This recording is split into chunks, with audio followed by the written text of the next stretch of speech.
Last week in South Carolina, the state was hit by one of the worst natural disasters in the state's history. It's probably one of the most significant events that's hit this city since, I would say, probably the fires around the Civil War era. Many people that lost their homes, their cars, they can't get to work, some people can't get to school, so it's just an inconvenience to everyone. Yes, I think this, because a crisis like this doesn't happen every year, and as far as I have experienced, this is first time I experienced something like this. Members of the community used their time and abilities to help out people in need.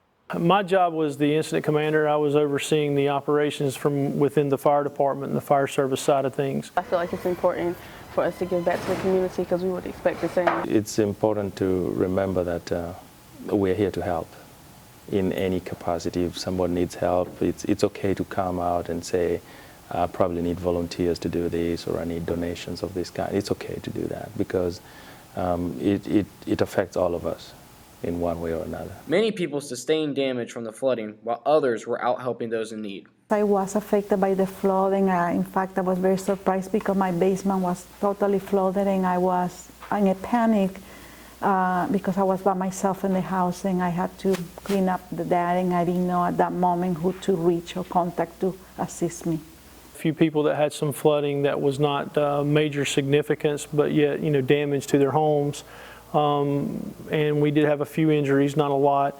The biggest thing for us was just a very long, stressful week.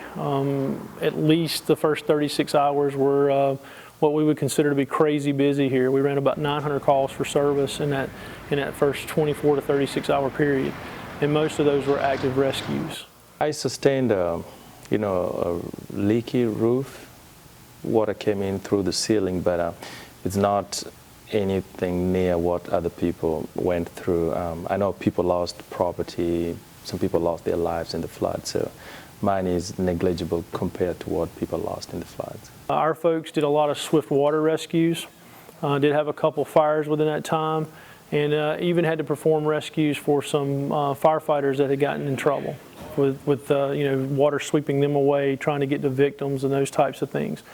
We had well over 13 rescues that were considered with helicopters coming in and lowering people down to take people out of areas that we couldn't get into, and numerous boat rescues.